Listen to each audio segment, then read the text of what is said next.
O MKT Esportivo Cast é o podcast oficial do MKT Esportivo.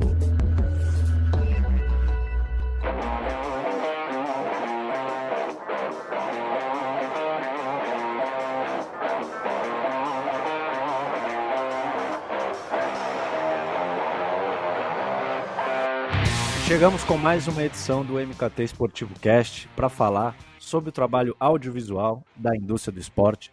Que sejamos bem sinceros, neste momento de quarentena e paralisação do calendário, se voltou ao YouTube.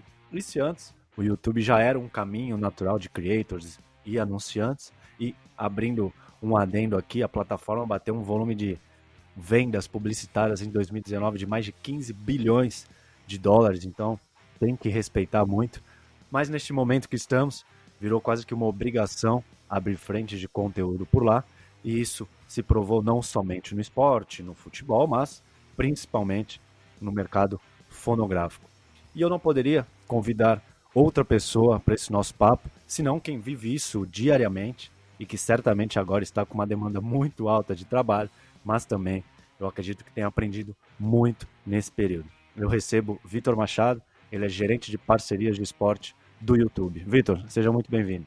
Valeu, Eduardo, muito obrigado pelo convite e animado para a gente bater esse papo hoje. Nesse começo eu queria que você detalhasse um pouco aí da sua posição dentro do YouTube, até para os ouvintes terem um norte aí do seu trabalho.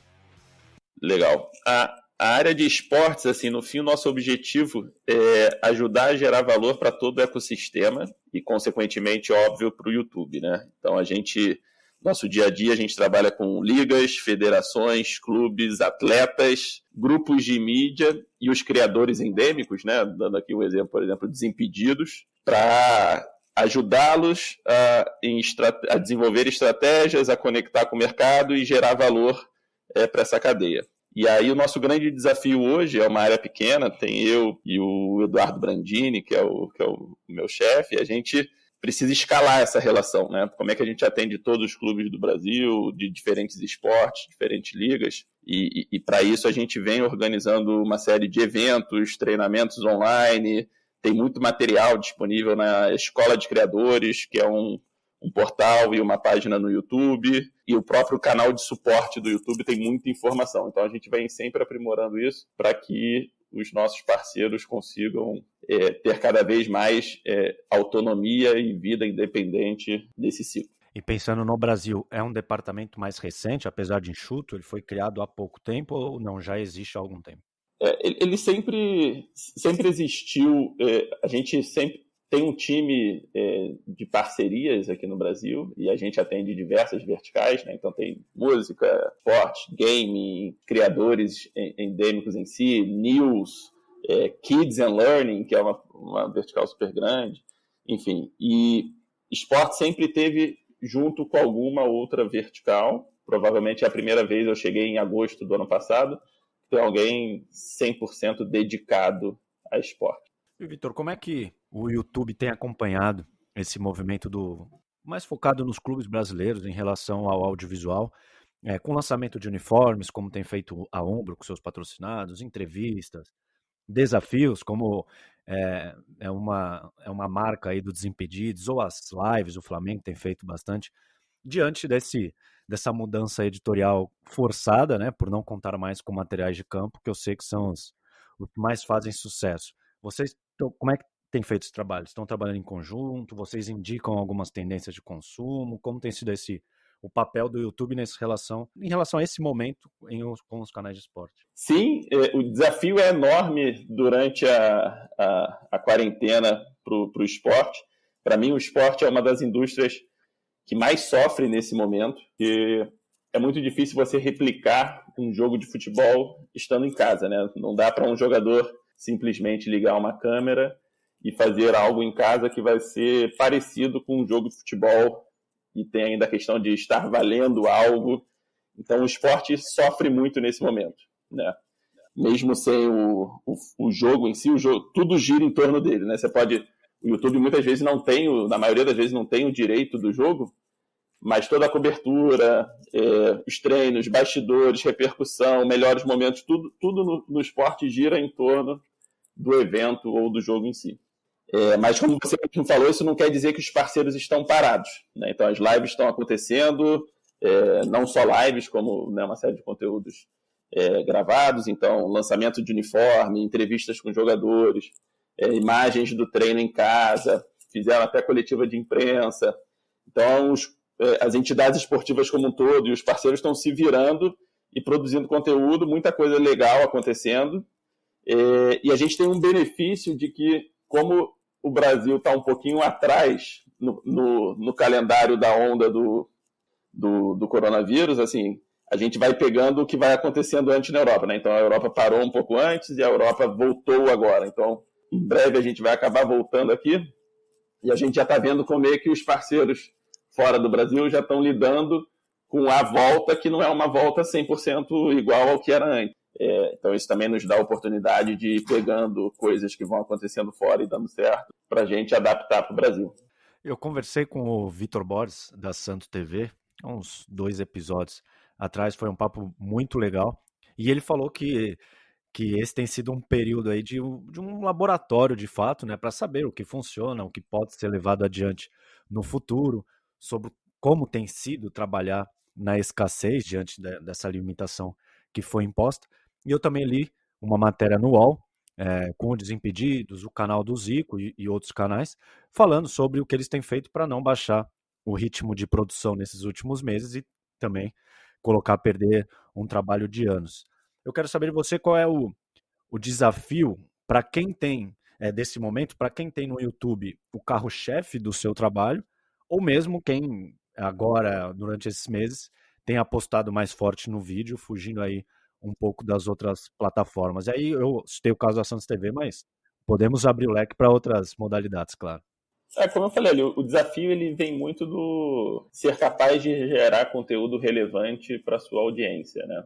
Conversando com amigos e até pegando o meu consumo, o fato de não ter nenhum campeonato acontecendo faz com que, naturalmente, as pessoas busquem menos informação e conteúdo sobre o esporte. E ainda mais com tudo que vem acontecendo ao redor, né? Então a atenção das pessoas ela acaba se voltando menos para o esporte e mais para outros assuntos. Então você tem um grande desafio, que é como é que você vai construir conteúdo, gerar conteúdo para engajar o seu torcedor, o seu fã, nesse momento em que você tem uma dificuldade. Para piorar, no caso do futebol no Brasil, os clubes, né, entraram de férias, então foram ali 30 dias que foram muito difíceis para os clubes, né? O Vitor Borges lá na TV Santos faz um belo trabalho de como é que você vai continuar criando conteúdo com os jogadores em casa e os jogadores de férias ainda. Todo mundo retornou agora, então está mais fácil produzir conteúdo mesmo que de casa, mas o grande desafio é como é que você vai conectar sua audiência nesse momento com um conteúdo relevante, sendo que está acontecendo uma série de outras coisas relevantes que brigam pela atenção dessa mesma audiência. E quando a gente olha para um negócio em si, o negócio ele gira em torno de receita também, e aí o mercado como um todo, olhando para esse momento, como é que as marcas vão reagir a esse momento, né? Enfim, é um grande desafio para todo mundo. E você acha que os clubes não terem os direitos sobre essas transmissões, de poder colocar dentro dos seus canais ou partidas ao vivo, por exemplo, é um maior empecilho para o desenvolvimento do canal, para o desenvolvimento dessa frente? Ou você acredita mais numa questão, conhecendo os clubes, as equipes, as ligas, é uma questão mais estrutural, de poucos profissionais, uma pouca mão de obra qualificada para atuar com audiovisual? Se você pensar numa balança, o que tem mais peso?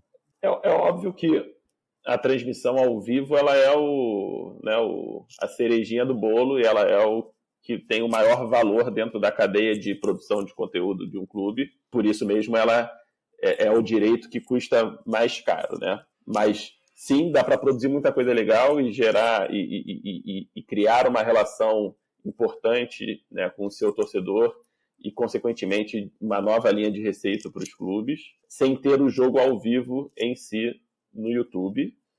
No ano passado, muitos parceiros começaram a fazer algo que foi foi relevante para o ano e para alguns deles, que foi a transmissão ao vivo sem a imagem, né? A narração foi, eu brinco que é a evolução do rádio, né? A gente chegou em 2020 e tem centenas de milhares de pessoas assistindo uma partida de futebol à la rádio no YouTube. Não sei se você acompanhou, mas Sim.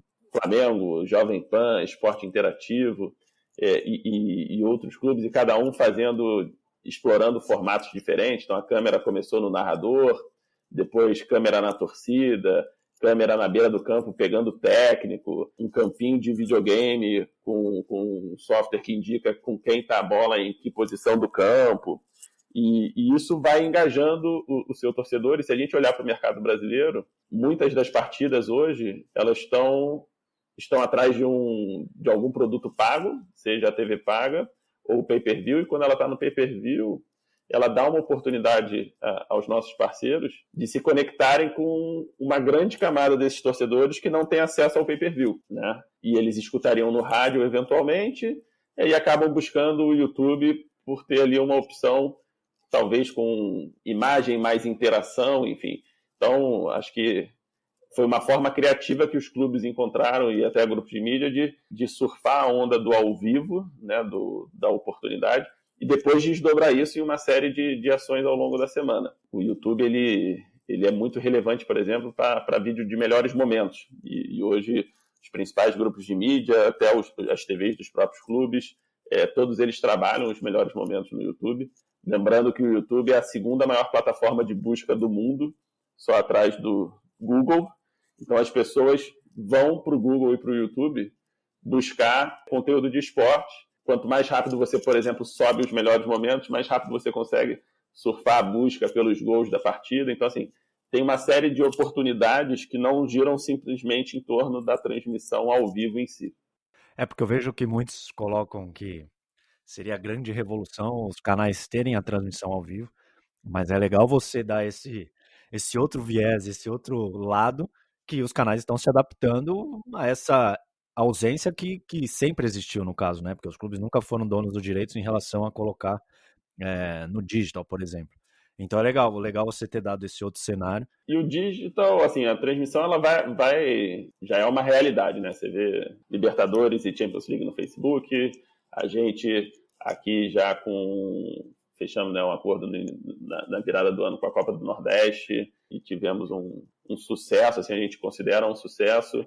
É uma pena o momento ter parado a competição, né? Tinha que parar de fato, mas a gente acho que assim, é um caminho sem volta os players como YouTube, Facebook, Twitter, Amazon participarem de alguma forma dessa distribuição de conteúdo que é o ao vivo, né? Então acho que o mercado está evoluindo para isso. Eu vou pegar uma palavra que você soltou na sua resposta, que é a receita. Que eu acho que quando falamos de conteúdo, eu acho que trabalhamos 3 pilares principais, que é a criação, distribuição e monetização, né?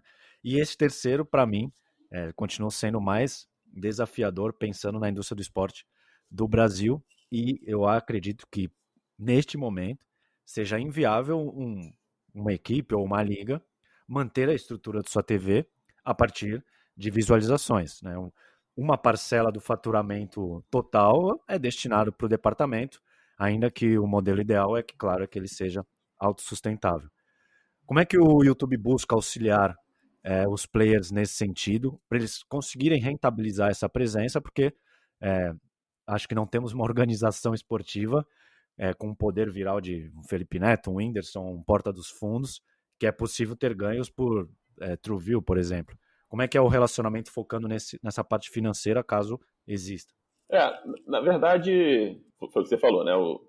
Todo grande parceiro do YouTube, ele acaba entrando para o nosso programa de parcerias e com isso ele tem a monetização disponível no canal dele. E óbvio que para você gerar uma monetização relevante, você precisa ter uma audiência relevante, né? Então, os parceiros, a maioria das marcas estão comprando mídia no YouTube, no Google, via leilão e buscando perfis de audiência e você entrega publicidade em praticamente, né, na maioria desses vídeos que estão rodando no canal dos clubes. A questão aqui é como é que você gera uma audiência cada vez maior para que você tenha mais inventário para rodar esses anúncios.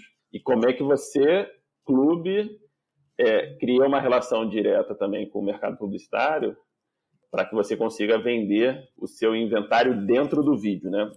Lembrando assim, que o YouTube, o Google vende o inventário do pre-roll e mid-roll dos vídeos, mas os parceiros têm uma liberdade de vender mídia dentro do conteúdo. Tudo que o Google vende, mais da metade fica com o parceiro. Tudo que o parceiro vende dentro do conteúdo é receita 100% dele. Então, tem parceiros mais avançados, menos avançados nesse estágio de criar um pacote ou incluir isso dentro de um pacote de patrocínio para que o YouTube e o número de visualizações que ele gera ali adicione valor ao pacote de patrocínio dele. E o nosso papel aqui é, de novo, ajudar com boas práticas, exemplos, eventualmente criar pacotes em conjunto. O YouTube tem um pacote de futebol que vai a mercado todo ano e que dentro desse pacote tem uma série de conteúdos que são entregues, então acaba que a maioria, o bolo de parceiros de esporte são beneficiados por essas entregas. Então é uma relação que ela é mútua e ela vai evoluindo ao longo do tempo. Mas no fim é muito importante que os clubes tenham suas áreas comerciais bem estruturadas para vender não só o patrocínio tradicional como foi a vida toda, mas a integrar o digital nisso. E aí não é só o YouTube, é o Facebook, Instagram, Twitter, como é que ele junta essas propriedades todas dentro de uma forma de agregar valor ao patrocínio dele. E dentro dessa entrega futebol, vocês têm o detalhamento? Claro que tem, mas eu queria saber o nível de profundidade, digamos, dessa comunidade. Olha, chega para um anunciante ou para uma equipe, ou enfim, e fala, é homem, é mulher, da cidade, sudeste. Como é que é trabalhado esse dado em relação do YouTube para o mercado? A gente, sim, tem esse grau de informação.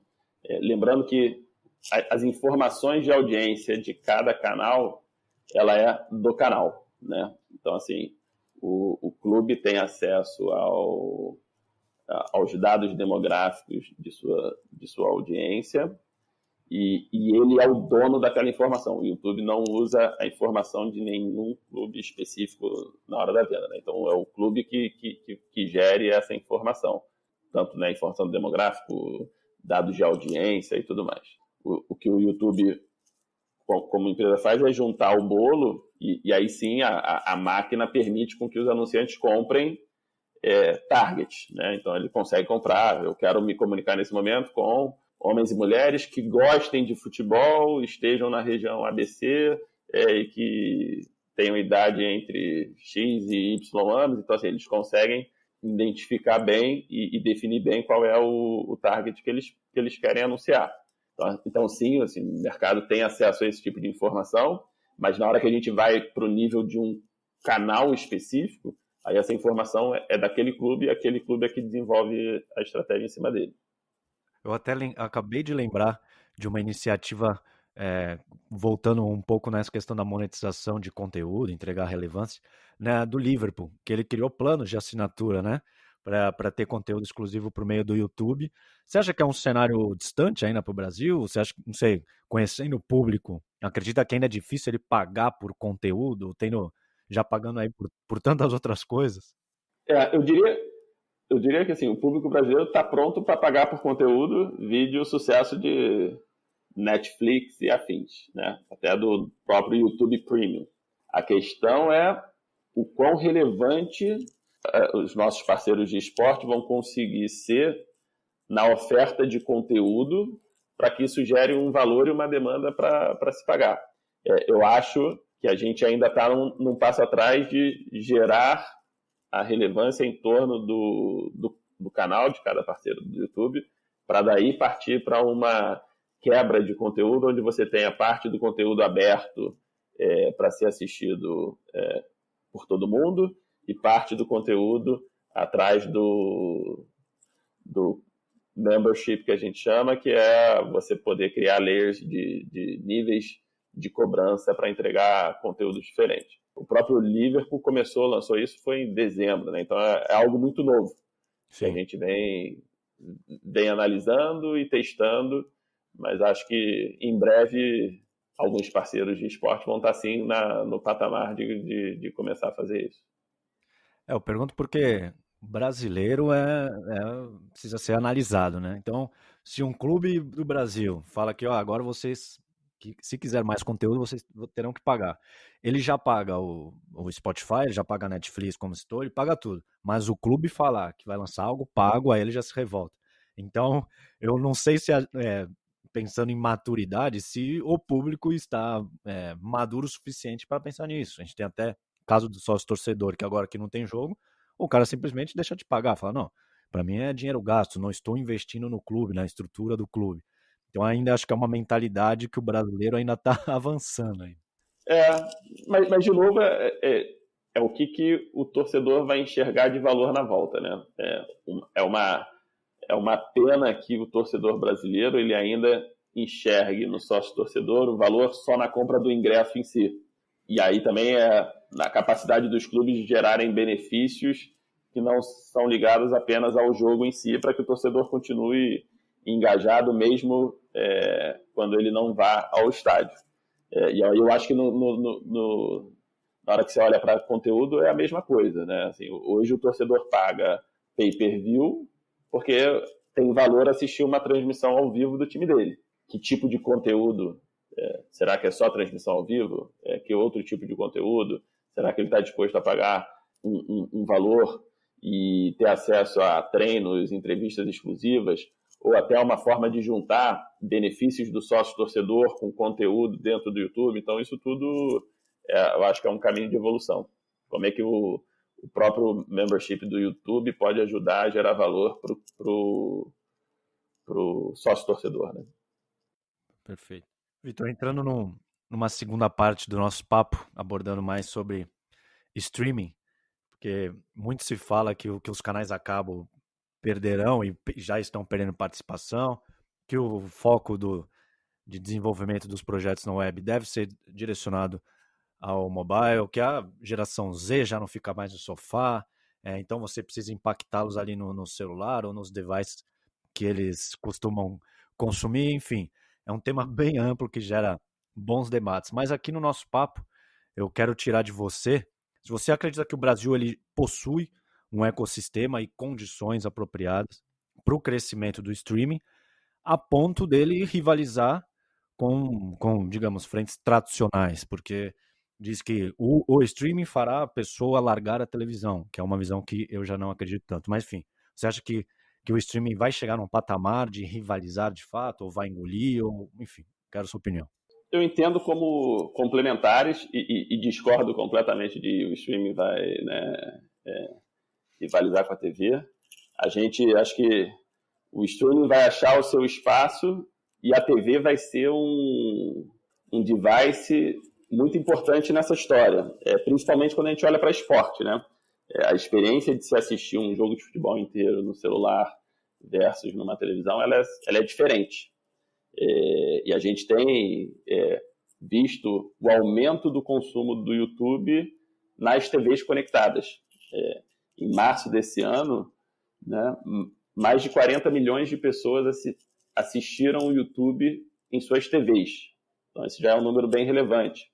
A Live Mode né, tem um relatório sobre a Copa do Nordeste e 30% do watch time da Copa do Nordeste desse ano no YouTube veio de TV e não de mobile. Então, a TV vem ganhando uma relevância no streaming e óbvio que o mobile ainda é a maioria, onde está a facilidade de você não eventualmente precisar estar em casa, sentado no sofá, para assistir a um conteúdo.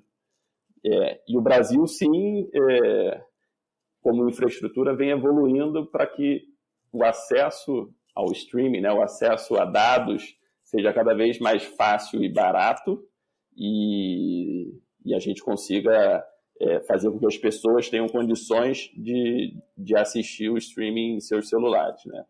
Então, a gente tem, né, expectativa da base de pós-pago passar de pré-pago esse ano.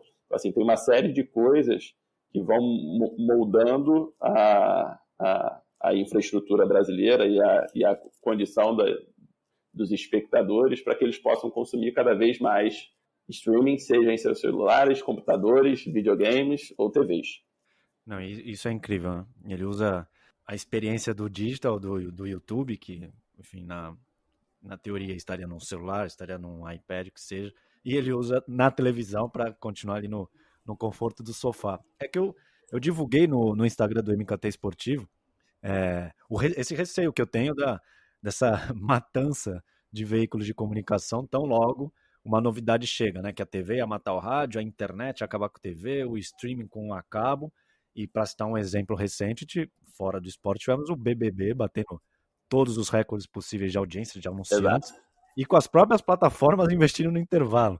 Então, por isso que eu queria saber de você isso, né? Se o YouTube enxerga como uma concorrente ou algo complementar ao trabalho que vocês desenvolvem dentro da plataforma. A gente tem convicção de que é complementar e a nossa relação com eles é uma relação de parceria, né? Tanto é que as principais TVs são grandes parceiros no YouTube nessas buscas por outras janelas de distribuição de conteúdo e, consequentemente, de geração de receita. Você tem até um caso bem legal que é fora do esporte, mas que é o MasterChef, né? Que ele tem uma janela de transmissão na Band, ele tem uma janela de transmissão na TV paga, e ele tem uma outra janela no YouTube com conteúdo mais cortado, enfim, uma forma de você poder assistir na hora que você quiser, o trecho que você preferir. Então, assim, e ele é super complementar, atingindo né, uma audiência que não necessariamente foi na TV aberta ou na paga para ver esse conteúdo. Então, a gente definitivamente entende os grupos de mídia como grandes parceiros. Que ótimo.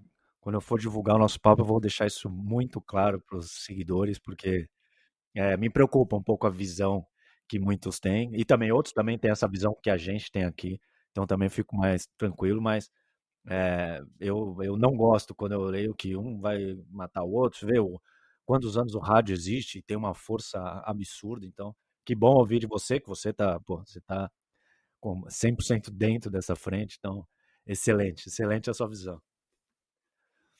E para esse ano, vocês, como você citou, fecharam para transmitir a Copa do Nordeste, né? Infelizmente aí a pandemia acabou atrapalhando. E também estão apostando muito nos conteúdos originais, que aí no nosso caso aqui do esporte tem o Fred do Desimpedidos no Magnus Futsal e tá sensacional, o nível de produção é incrível. Às vezes eu vejo que ele foi ao ar há 1 hora, já tá com 700 mil visualizações. Então eu acho que foi uma frente que vocês acertaram demais e isso me leva a te perguntar isso, qual é o peso que vai ter no curto e médio prazo a produção de conteúdos originais e se até esse sucesso do Fred vai motivar também a outros canais ou outras modalidades também terem conteúdos originais. Queria essa sua visão. De fato, o Vai Pra Cima Fred tem sido um sucesso, a gente está super feliz com o resultado dele. A gente deu um pouquinho de sorte no timing, né? Porque se a gente gravasse um pouquinho depois, a gente provavelmente teria que ter parado as gravações no meio, e acabou lançando ela no momento de escassez de conteúdo de esporte, né? Então as pessoas, de fato, é um conteúdo com muita qualidade. O fã do esporte que hoje está carente de conteúdo para assistir, ele tem ali uma grande oportunidade. Então, um golaço do time da NWB, que são nossos parceiros, do time do YouTube, enfim, a gente...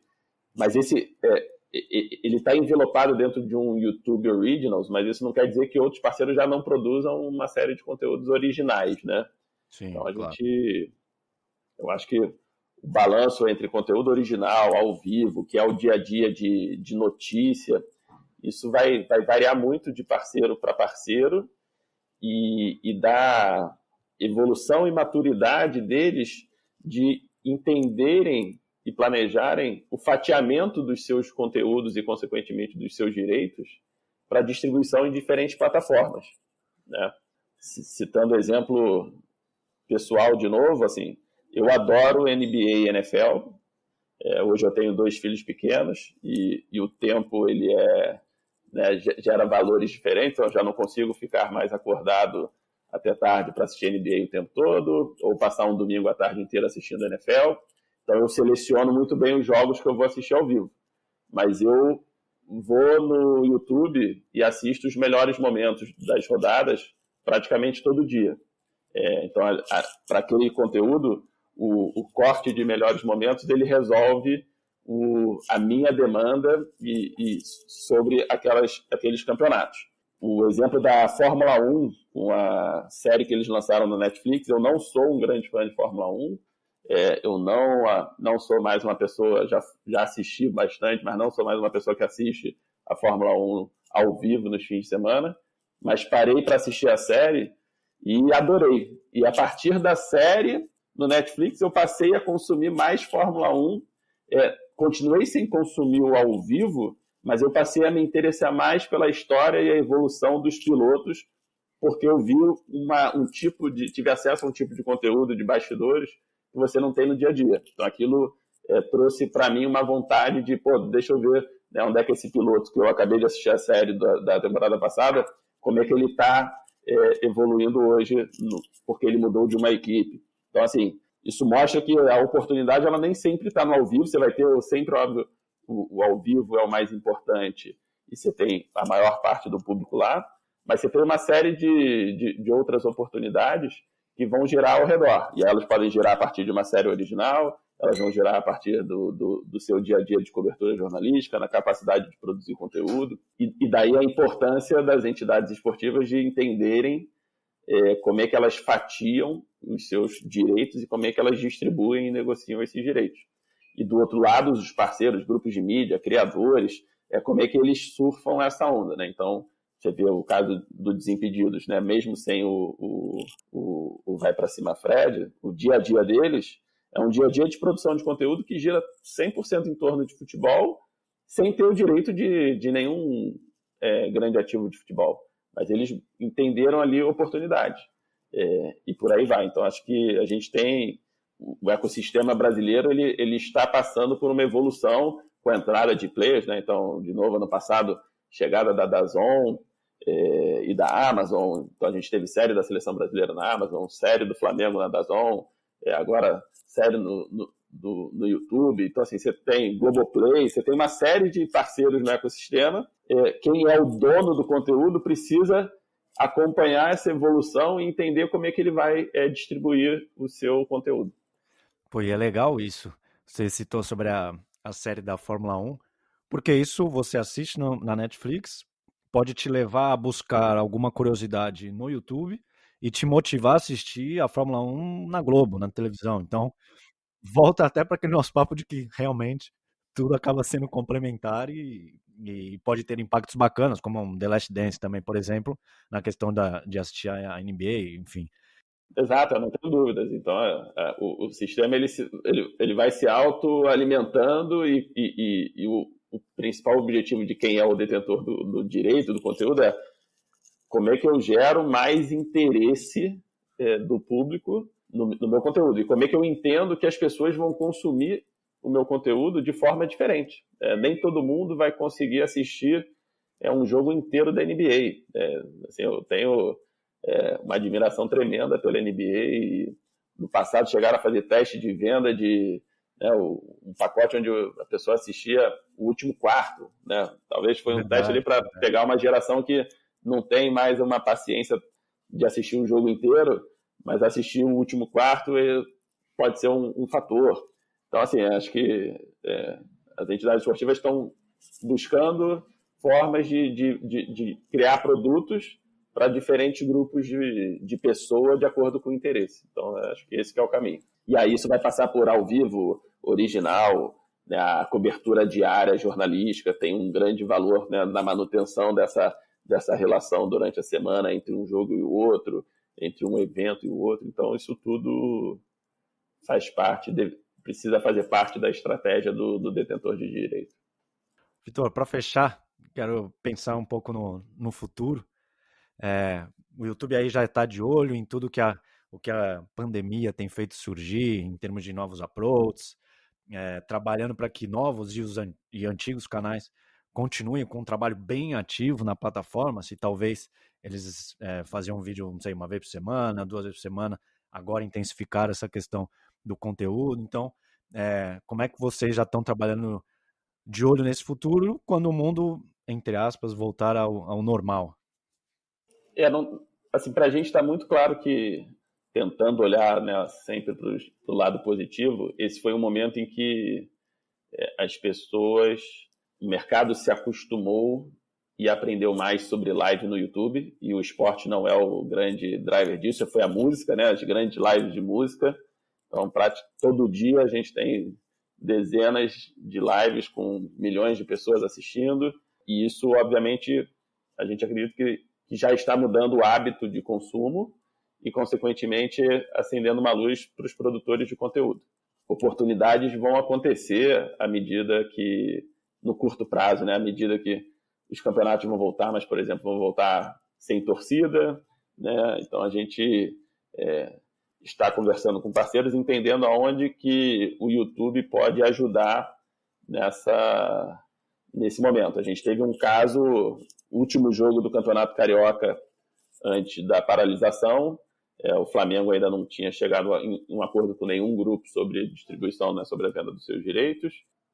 Os jogos do Flamengo no Carioca não vinham sendo transmitidos, só quem conseguia assistir é quem ia ao jogo. Com os portões do Maracanã fechados, o Flamengo conseguiu chegar num acordo com a Globo, né, que é quem tinha os direitos do adversário, da Portuguesa do Rio, e fizeram uma transmissão no Globo.com, no Facebook e no YouTube.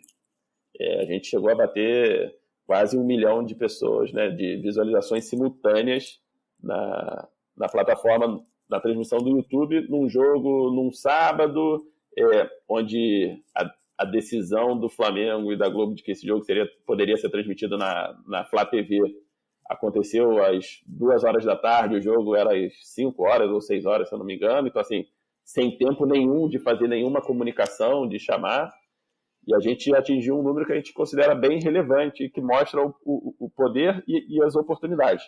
Mas e acho que pós-pandemia isso vai acontecer também em alguns determinados jogos e campeonatos que não estão 100% distribuídos, mas são oportunidades pontuais. E no médio e longo prazo como é que o YouTube, né, se une aos seus parceiros para que ele possa ser uma das janelas de transmissão. Então, quando eu disse lá atrás, né, que a gente de fato não vê como concorrente, por exemplo, a DAZN, desde que foi lançada no Brasil no ano passado, ela vem usando o YouTube para abrir certas janelas de seus direitos. Então, por exemplo, Campeonato Italiano, Campeonato Francês, Série C, Paulista Sub-20, um dos jogos da rodada eles transmitem no YouTube, e o resto está fechado dentro da plataforma deles.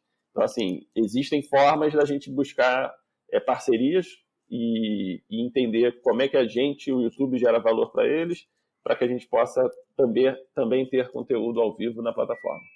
Então, acho que é um caminho que, no momento que os campeonatos voltarem com estádios fechados, a gente vai ter aí uma oportunidade de buscar soluções criativas para fazer com que os jogos cheguem na casa da maioria dos torcedores possível.